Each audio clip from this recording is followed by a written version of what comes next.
28వ వచనము 1:28. ప్రతి మనుషుని క్రీస్తునందు సంపూర్ణునిగా చేసి ఆయన ఎదుట నిలబెట్టవలనని సమస్త విధములైన జ్ఞానముతో మేము ప్రతి మనుషునికి బుద్ధి చెప్పుచు ప్రతి మనుషునికి బోధించుచు ఆయనను ప్రకటిస్తున్నాము.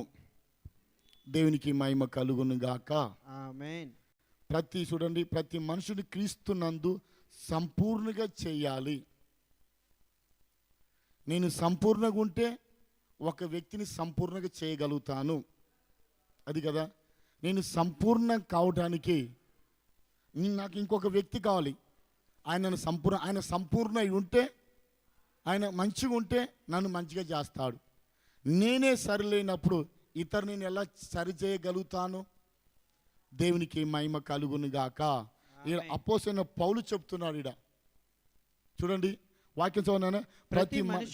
ప్రతి మనుషుని క్రీస్తునందు సంపూర్ణంగా చేసి అంటుండు. చదువునైనా ఆయన ఎదుట నిలబెట్టవాలని సమస్త విధములైన జ్ఞానములతో మేము ప్రతి మనుషునికి బుద్ధి చెప్పుచు ప్రతి మనుషునికి బోధించుచు ఆయనను ప్రకటించుచున్నాము. క్రీస్తును ప్రకటిస్తున్నాము. అందు నిమిత్తము దేవునికి మహిమ కలుగును గాక. ఆమేన్. దేవునికి మహిమ కలుగును గాక. మన మధ్యలో పరిశుద్ధాత్మ ఆయన సంపూర్ణంగా చేయబడిన దేవుడు. అది దేవుడు మన మధ్యలో ఉన్నాడు. మన మధ్యలో ఈ వాక్యం మనకున్నది. ఆయన మన మధ్యలో ఉన్నాడు. మన మధ్యలో ఈ వాక్యం ఉన్నది. ఇది సంపూర్ణ చేయబడిన వాక్యం. నేను కాదు, ఈ వాక్యము ఇది సంపూర్ణ చేయబడిన వాక్యము. దేవుడు మనకిచ్చినాడు. నేను చేయలేను, దీన్ని ఆయనే చేసిండు. ఇది మనకిచ్చిండు. దీన్ని ఎందుకు ఇచ్చింది? మనం మీరు సంపూర్ణ కావాలంటే ఇది మనకిచ్చిండు. అది ఇది నా యేసయ్య ఈ లోకానికి ఎలా వచ్చిండు, 33 సంవత్సరాలు ఎలా సేవ చేసిండు, ఎలా ఈ భూమి మీద నడిచిండో, ఎలా పరిచయం చేసిండో, ప్రతి వ్యక్తిని ప్రేమించిండు. దేవునికి మహిమ కలుగును గాక. ప్రతి ఒక్కరిని ప్రేమించిండు. ఎవరు శత్రువు లేరు దేవునికి. చాలామంది ప్రభు మీదనే కోపం పెట్టుకున్నారు. ప్రభు ఎవరి మీద కోపం పెట్టుకోలేడు. ఆయన సంపూర్ణుడు కాబట్టి సంపూర్ణమైన వాక్యం మనకిచ్చిండు. ఈ వాక్య సంపూర్ణమైన చేయబడిన వాక్యము మనకిచ్చిండు. ఎందుకు? నువ్వు నేను సంపూర్ణ కావాలని, ఆయన ఎదుట నిలబడవలనని. దేవునికి మహిమ కలుగును గాక.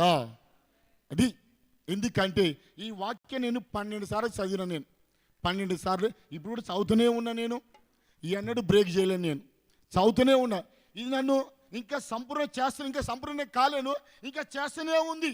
ఎంతవరకు అంటే ఇది మరణ వరకు, నా మరణ వరకు సంపూర్ణంగా అయితేనే ఉండాలి.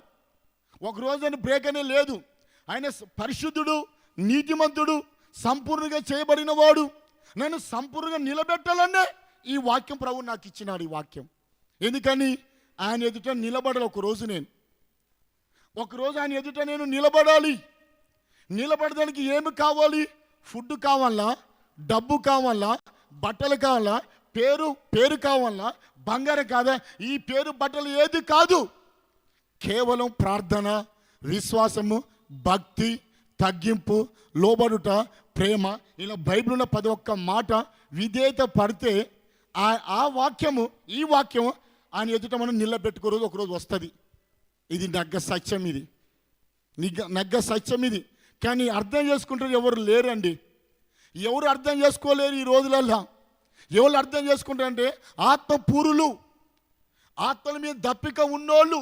అయ్యో ఆ వ్యక్తి బయలుపడుతున్నదే, ఆ వ్యక్తి డిప్పు గుండెలో పడిపోతున్నదే, ఆ వ్యక్తి అయ్యో నశించిపోతున్నారే, అలా కాపాడాలి అనే దప్పిక ఉంటే వారు రక్షించగలుగుతాడు. ఆ దప్పిక ఉంది కాబట్టి.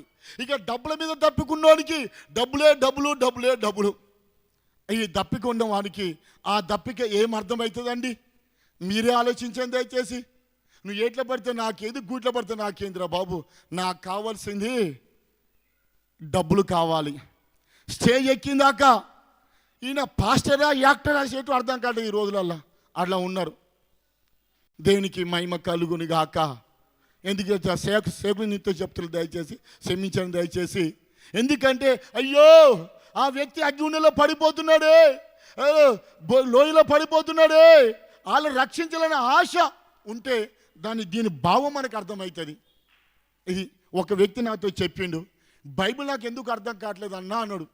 నువ్వేం చేస్తావని నేను ఏం చేస్తానన్నా, పొద్దున డ్యూటీకి పోతాను, పొద్దున ఇంటికి వస్తాను, సీరియల్ టీవీ చూస్తాను, క్రికెట్ చూస్తాను, అన్ని చూస్తాడు.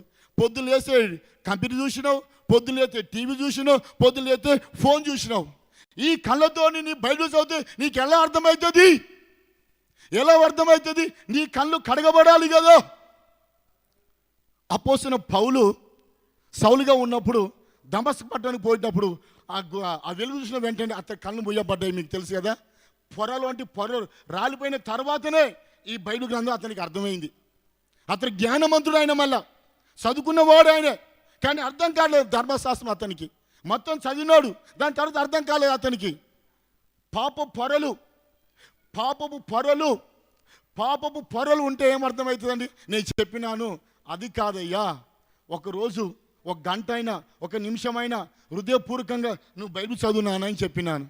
హృదయపూర్వకం బైబిల్ చదివిన తర్వాత అప్పుడు బుర్రకెక్కిందట ఆయనకు, నువ్వు చెప్పింది వాస్తవమని అన్నది. అప్పుడు ఆత్మల మీద దప్పిక అతనికి వచ్చింది. అప్పుడు ఈ లోకం ఎడిపోతుంది, నీ పిల్లలు ఎడిపోతుర్రు, నీ కుటుంబం ఎడిపోతుంది, నీ వెలుగులో ఉన్నవా చీకట్లో ఉన్నవా అని ఇది చౌతప్పుడు అర్థమవుతుంది. నగ్గ సత్యం అండి ఇది, నగ్గ సత్యం ఇది. మీకందరికీ వాక్యం తెలుసు, కానీ క్రీస్తు ప్రేమ మనమే చూపెట్టాలి. దేవుడు ఒక చూపెట్టి వెళ్ళిపోయిండు. తర్వాత ఈ బరువు బాధ్యతలు మీకందరికి గొప్ప చెప్పిపోయింది. ఈ ధర్మశాస్త్రం మీకు గొప్ప చెప్పిరు. మీరందరి చేతిలో బైబిల్లో ఉన్నది, బైబిల్ మీ చేతిలో బైబిల్లో ఉన్నది. కానీ అదే మాదిరికరంగా సంపూర్ణ చేసిన దేవుడు మనకు గొప్ప. నీవు ఇతరులను విశ్వాసంలో నిలబెట్టాలి. నువ్వు నిలబడాలి, నువ్వు ఇతరులను నిలబెట్టాలి. నువ్వే సరిగ్గా నిలబడలేకపోతే ఇతరులను ఎలా నిలబెట్టగలుగుతావు? మా కుటుంబంతో అదే చెప్తాను నేను. అమ్మా ఫస్ట్ నిలబడు నువ్వు. మా సంఘస్థులు అదే చెప్తా, బాబు నువ్వు నిలబడు ఫస్ట్. కొంతమంది పీకదాకా కోపం ఉంటుంది నేనంటే, ఈయనకి విర్రవి కూడా ఎందుకురా బాబు, సొంత చర్చి లేదు, సొంత ఇల్లు లేదు, ఏం లేదు వీనికి అంటారు. సొంత చర్చి లేకపోవచ్చు, సొంతం ఇల్లు లేకపోవచ్చు, కానీ సొంతం అంటే ఒక బైబిల్ నాన్నకాడ ఉన్నది కదండి. ఉన్నది చెప్పండి, ఇది సొంతం మనకు ఉన్నదా? ఇది ఉంటే చాలేదా మనకు? ఇది ఉంటే చాలదు కదా, ఇది ఉంటే చాలు కదా మనకు. ప్రశాంతతగా నిద్రపూస్తుంది, ప్రశాంతమైన దేని వాక్యం మనకు ఇత్తుతుంది, వాక్యానుసారం నడితే చాలు కదా మనకు. దేవునికి మహిమ కలుగును గాక. ఒకప్పుడు నిలబెట్టేది ఏది? లూకాసు వార్త చూడండి దయచేసి. ఆయన ఎదుటి నిలబెట్టేది ఏంటిది? నీ డబ్బులా, నీ ధనమా? ఏది నేను నిలబెడుతుంది? లూకాసు వార్త మీరే చదువు దయచేసి. ఆయన ఎదుట నిలబెట్టేది ఏంటిదో చూడండి దయచేసి. 21వ అధ్యాయము 36 చదువు దయచేసి అమ్మా. 36, 21, 36 లూకాసు వార్త. కాబట్టి చదవండి. మీరు జరగబో వీటిని ఎల్లను తప్పించుకొని మనుష్య కుమారుని ఎదుట, అబ్బా చూడండి, దేవుని ఎదుట నిలవబడుటకు, ఇక్కడ నిలబడుటకు శక్తి గలవారగునట్లు. అబ్బా చూడండి, శక్తి గల మనకు శక్తి రాగున్నట్టు ఎల్లప్పుడును, అబ్బా ఎల్లప్పుడును ప్రార్థన చేయొచ్చు. ఎల్లప్పుడు ఏం చేయమంటుండు? ప్రార్థన. నా బైబిల్ అయితే ఎల్లప్పుడు ప్రార్థన చేయమని చెప్పింది. ఎల్లప్పుడు ఆస్తు సంపాదించుకోవాలని మీ బైబిల్ ఉంటే ఉండొచ్చు, కానీ నా బైబిల్లో లేదు. అది నా బైబిల్లో లేదు. ఎల్లప్పుడు టీవీ చూడరా బాబు, ఎల్లప్పుడు సీరియల్ చూడరా, ఎల్లప్పుడు డ్యూటీ చేయరని లేదు నా బైబిల్లో. ఎల్లప్పుడు ప్రార్థన చేయమనే చెప్పిండు, ఎల్లప్పుడు ఇలాంటి మీటింగ్ పెట్టమనే చెప్పిండు నా దేవుడు. ఇటు మీటింగ్ పెడుతున్నా నేను. దేవునికి మహిమ. ఎల్లప్పుడు ప్రార్థన చేయమన్నాడా? ఎల్లప్పుడు డ్యూటీ చేయరా బాబు, నువ్వు 24 చదువుకోరా బాబు. చదువుకున్నప్పుడు చదువుకోవాలి, డ్యూటీ పెట్టేప్పుడు డ్యూటీ పోవాలి, చర్చికి వచ్చేటప్పుడు చర్చికి రావాలి. మనం చర్చికి వచ్చే సమయం నీకున్నది, నువ్వు చర్చికి రావు, బైబిల్ చదువు. ఎన్నో సమయం టైం పాస్ చేస్తావు, చేయలేవండి ఎన్నోసార్లు. బైబిల్ ఉంటుంది, చదువు, అదే వాటి చదువు నాయన. కాబట్టి మీరు జరగబో వీటిని ఎల్లను, అంటే రేపు జరగబోయే వాటి వెళ్ళను తప్పించుకొని. అంటే ఎలా తప్పించుకోవాలి? నువ్వు తప్పించుకునే మార్గం ఏంటిది? తప్పించుకునే మార్గం, అప్పుడు తప్పించుకునే మార్గం ఏం కావాలి నీకు? తప్పించుకోవాలి. నీకు ఎలా తప్పించుకుంటావు? తప్పించుకునే మార్గం ఒకరోజు వస్తుంది, ఒక గడి వస్తుంది, ఒక దినం వస్తుంది, తప్పించుకునే మార్గం డబ్బుతో తప్పించుకోలే సుమా. నీవు నీ వెండి బంగారములు, నీ ఆస్తి అంతస్తులు చేత నువ్వు తప్పించుకోలేవమ్మ. మనం నిజంగా తల్లులారా తప్పించుకోలే నువ్వు. దయచేసి ఒకరోజు నాకు దర్శనం వచ్చింది. ఏం దర్శనం చెప్పాను దయచేసి. వరి, పెద్ద వరి ఉన్నది. వరి అది కోతానికి రెడీ ఉన్నది. వరి తెలుసుగా మీకు, వరి పల్లెటూరులో తెలుస్తుంది. వరి కోతానికి రెడీలు ఉన్నది. కోతలు ఎవరు లేరు, వరి కోస్తలు ఎవరు లేరు. ఆకాశం నుంచోని భూమి వరకు పచ్చడి చెట్లు ఉన్నాయి. ఇది వరి మాత్రం అయితే భూమి మీద ఉన్నది. ఇట్లా కోతకు రెడీ ఉన్నది. కోతకు రెడీ ఉన్నది. ఆడ ఆకాశం నుంచోని భూమి వరకు పచ్చడి చెట్లు మండిపోతున్నాయి.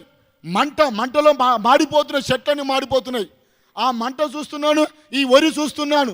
మంట చూస్తున్నాను, ఆ వరి చూస్తున్నాను. అరే ఈడ వరి ఉన్నది, ధాన్యం ఉన్నది, ఇది కాలిపోతుందో అని భయపడుతున్నా. ఆ మంట ఈ వరి మీద కోసం ఒడ్లు కాలిపోతాయి.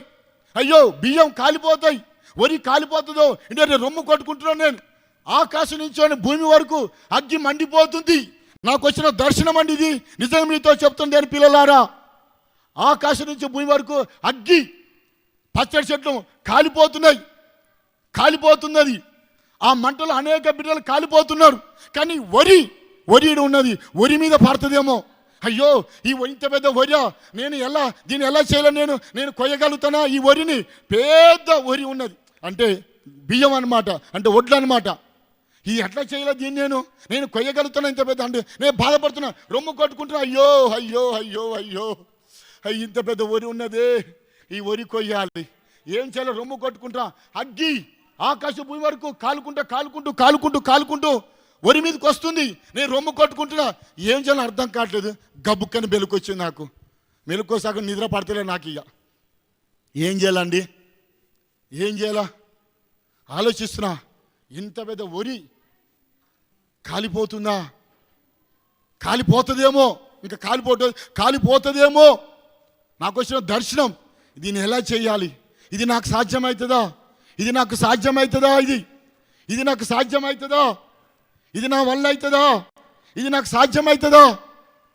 పచ్చడి చెట్లు కాలిపోకుండా వరి మీదకి వస్తుందేమో అని నేను రొమ్ము బాదుకుంటే ఏడుతా ఉన్నా. అయ్యా ఏసయ్యా, అయ్యో వరి కాలిపోతుంది ఏసయ్యా, ఇంకా కాలిపోతే దగ్గరికి వస్తుంది మంట. ఒకసారి గబుక్క మెలుకొచ్చింది. ఏం చేయాలో నాకు అర్థం కాదు. ఆ మర్మ నాకు అర్థం కాదే. ఒడ్లు ధాన్యము కోతకు రెడీలు ఉన్నది.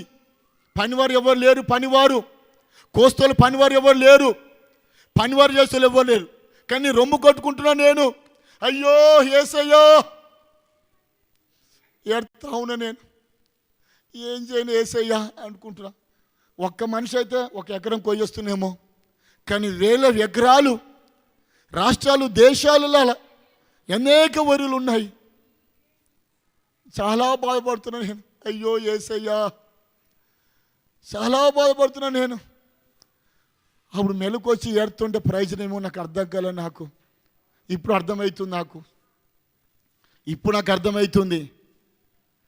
అర్థమవుతుందండి. దేవునికి మహిమ కలుగును గాక. ఆయన ఎదుట నిలబెట్టేది ఏది? నిన్ను నన్ను ఆయన ఎదుట నిలబెట్టేది ఏది? శక్తి గల వాగ్రొకటి మనం ఏం చేయాలి? మనము శక్తి పొందుకోవాలి. ఈ లోకరీతిగా ధనవంతులు ఉండొచ్చునేమో, ఈ లోకరీతిలో ఆస్తి అంతస్తులు ఉండొచ్చునేమో, కానీ ఆస్తి అంతస్తులు దేని ఎదుట నిలబడతాయా? మీరే చెప్పండి తల్లులారా.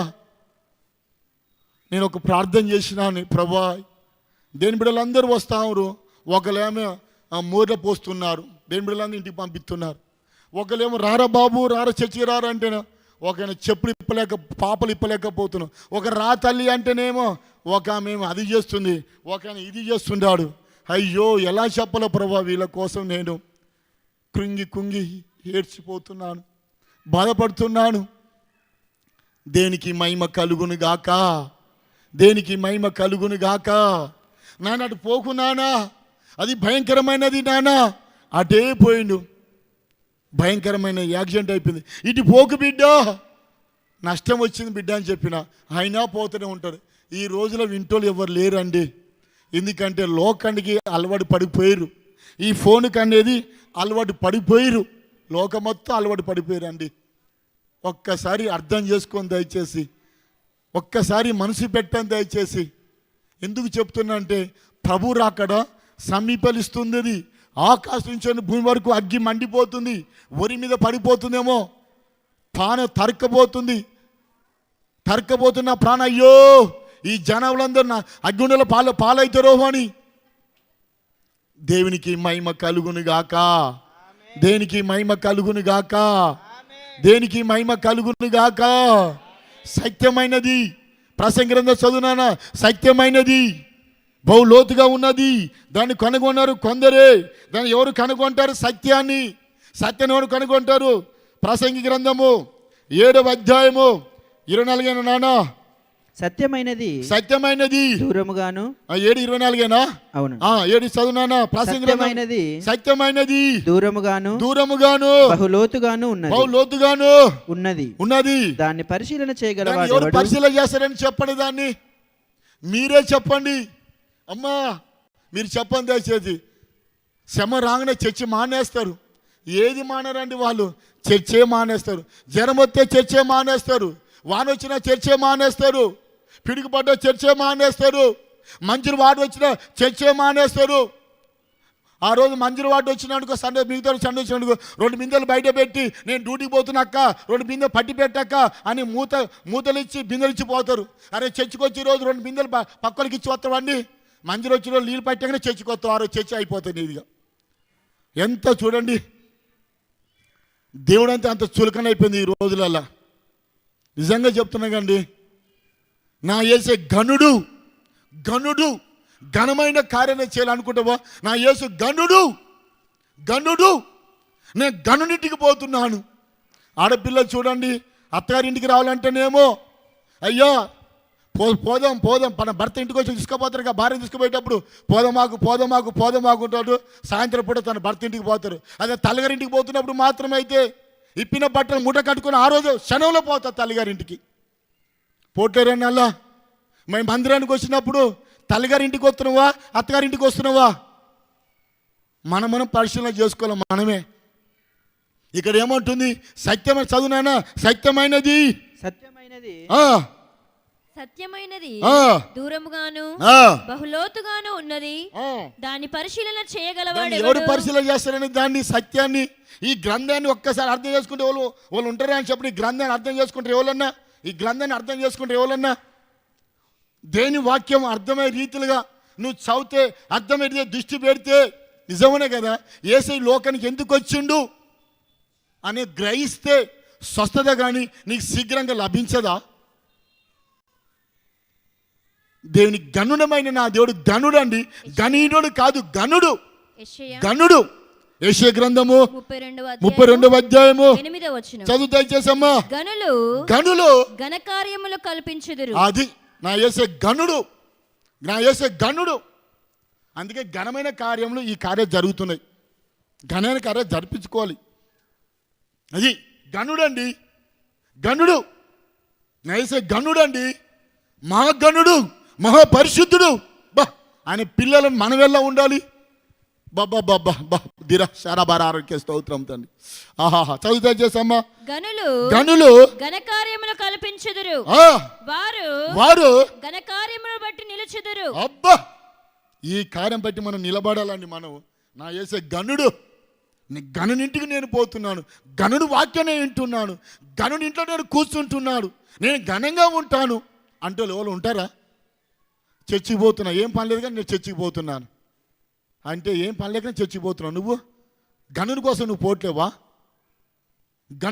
పోట్లేవా? ఆయన వాక్యం విందాని కాదా? చూడండి, నీ సెల్లుకు ఛార్జింగ్ పెట్టినట్టుగా నీ ఆత్మకు ఛార్జింగ్ పెట్టుకోవాలి, మంచి సాక్ష్యం పెట్టుకోవాలి. ఆయన ఎదురు నిలబడాలంటే డబ్బుతో నిలబెట్టేది కాదు, అది కాదు, బంగారుతో నిలబెట్టేది కాదు. నీ హృదయంలో ఉన్న పవర్ అది నిలబెడుతుంది, నీ హృదయంలో ఉన్న పరిశుద్ధత నిలబెడుతుంది. అది నిలబెట్టేది ఎవరు? దేవుని ఎట్లా నిలబెడుతున్నా? యేసయ్య. దేవుని ఘనమైన కార్యాలు, గనుడు కనుక ఆ గనుడు నువ్వు ధరించుకోవాలి. నువ్వు చదువు వాక్యం చదువు దయచేసమ్మా. గనులు ఘనకార్యములు కల్పించుదురు, ఆ, వారు ఘనకార్యములను బట్టి నిలుచుదురు. ఆ. సుఖాసక్తి గల దేనికి మహిమ కలుగును గాక. ఆమేన్. ఈ ఘనమైన కార్యాలు నేను ఇలా ఎలా చేయకుండా నేను మానుదాన్ని చెప్పండి.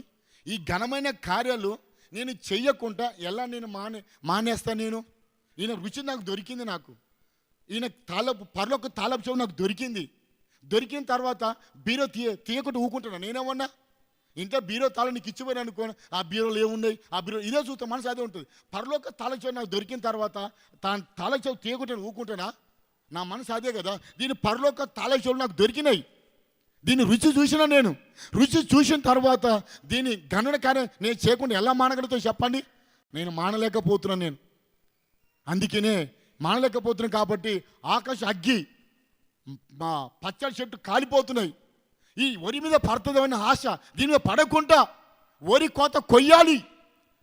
పనివారు తక్కున్నారు, కోత విస్తారం ఉంది, కోత పనివారు లేరు చేతులు. అందుకనే పనివారు తయారు చేయాలి అని స్టేజ్ నిలబడాలి అందరినీ తయారు చేస్తున్నాను. ఒకసారి మీరు లైన్లో నిలబడతారమ్మా, నిలబడతారు. టక్కు రండి, నిలబడండి దయచేసి. ఈ ఈ ఈ పిల్లలను తయారు చేస్తున్నాను. టక్కు రండి దయచేసి, నిలబడండి. టక్కు రండి, టక్కు రండి. రండి, ఇంకా లేరు ఇంకా. రండి నాన్న, మీరేనా? వీళ్ళకి చెవుల్లో పట్టున్నాయి కదా కొద్దిగా. దేనికి మహిమ కలుగును గాక. ఇలా తయారు చేస్తున్నా. దేని పని చెయ్యాలి? ఏం పని చేయాలో చెప్పండి. దేని పని చెయ్యాలి? కోత విస్తారం ఉన్నది అనేది తయారు చేయాలి. దేవునికి మహిమ కలుగును గాక. ఎందుకంటే ఆ ఆకాశం నుంచి భూమి వరకు పచ్చడి చెట్టు కాలిపోతుంది.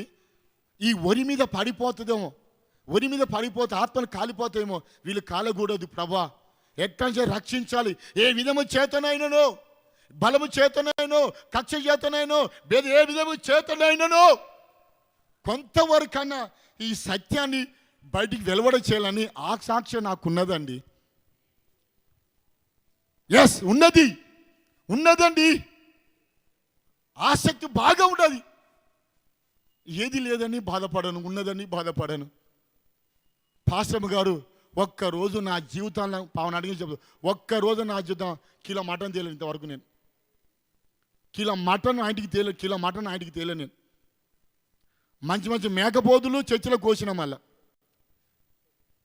కింటలుగా చికెన్ ఉడకబెట్టినాం. నా ఇంటికి కిలో మటన్ ఇంతవరకు ఎప్పుడు రాలేదు. కిలో మటన్ బ్రదర్, నాకెందుకు బ్రదర్ కిలో మటన్ గురించి అనుకోకుండా పర్లేదు, కానీ సాక్ష్యం చెప్తున్నా అట్లా ఇప్పుడు రాలేదు. దేవుని కోసము నిలబడాలి, సత్యం కోసం నిలబడాలి. ఆయన ఎదుట సంపూర్ణ చేయబడిన వాక్యము నేను సంపూర్ణంగా మార్చడానికే ఈ వాక్య దేవుడు నాకు ఇచ్చినాడు. ఆయన సంపూర్ణ చేయబడిన వాక్యము, ఈ సంపూర్ణ చేయబడిన ఈ వాక్యము నాకు ఎందుకు ఇచ్చిండు? నేను సంపూర్ణంగా మార్చడానికే కదా. అది నిన్ను మార్చడానికి కాదు, నేను మారాల ఫస్ట్. నేను మారడానికే ఈ సంపూర్ణ ఆయన ఎదుట మారి ఆయన ఎదుట నిలబడాలని నా ఆశ. ఇలా నిలబెట్టాలని కూడా ఒక ఆసక్తి. అంతేగాని మీ పిల్లలు రాండి నేను ఏదో చేస్తాను అనుకోకండి. కూర్చొని దయచేసి. నైట్ అనక పగలనక 1000 పోస్టర్లు కొట్టించినాను. 1000 పోస్టర్లు, 900 పోస్టర్లు అతికి పెట్టేసినాను. కొంతమంది చింపేస్తురు, నేను అతికిస్తూ ఉన్నా. చింపేస్తురు, కొంతమంది అతికేస్తున్నా. దేవునికి మహిమ కలుగునుగాక. ఎందుకు బ్రదర్ 1000 పోస్టర్ అతికించాలా అనుకోవచ్చు. 1000 పోస్టర్లలో ఒక్కడు చదివి ఒకడు వచ్చినా చాలా అనుకుంటాను నేను. ఎందుకంటే ఆ వ్యక్తి రక్షించబడితే చాలని ఆసక్తి నాకు. ఆ వ్యక్తి రక్షించబడితే ఆసక్తి నాకు. ఒకప్పుడు నేను అన్నం లేక తిరిగిన రోజులున్నాయి.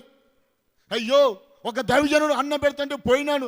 అన్నం తిన్న తర్వాత నేను మారుమనసు పొందిన అన్నం తిన్న తర్వాత. మీకు అన్నం సమృద్ధిగా, మీకు ఇళ్ళలో సమృద్ధిగా ఉన్నది. అన్నం లేని వాళ్ళని వస్తే ఆ ముద్ద తింటారు అని తిన్న తర్వాత. ఎందుకంటే ఆ రైస్ అనేది ఫ్రీగా మనకు రాలు అండి. అమెరికా సాయం లేదండి మనకు. మొక్కల ప్రార్థన, కన్నీరు ప్రార్థన ద్వారా వచ్చింది. కాబట్టి ఆ ప్రార్థన ద్వారా కన్నీరు ప్రార్థన, అన్నం తిన్న తర్వాత మారుమనసు పొందుతాడో అని ఆసక్తి నాకండి. దేవునికి మహిమ కలుగునుగాక. దేవునికి మహిమ కలుగునుగాక. ఒకరోజు నేను తుంగతుర్తిలో మీటింగ్ పెట్టిన. తుంగతుర్తి ఇక్కడి నుంచి పిల్లలు 10 మంది తీసుకుపోవాలి. ఇలాంటి మీటింగ్ ఫంక్షన్ హాలే మాట్లాడాను నేను. తుంగతుర్తిలో మీటింగ్ పెడితే ఒక డొక్కు కారు నాకు ఇచ్చిన ఒక ఆయన. బ్రదర్ గారు ఈ కారు తీసుకోపోమన్నాడు. కారు మధ్యలో ఆగిపోతే నాకు తెలియదని చెప్పాడు. కారు మధ్యలో ఆగిపోతే నాకు తెలియదని చెప్పాడు. ఆ కారు తెల్లగా కడిగి అది నా స్టెచ్లో పెట్టుకున్నాను. స్టెచ్ పెట్టుకున్న తర్వాత పొద్దుడికి పోవాలి, 3 గంటలు వేసి వెళ్ళిపోవాలి.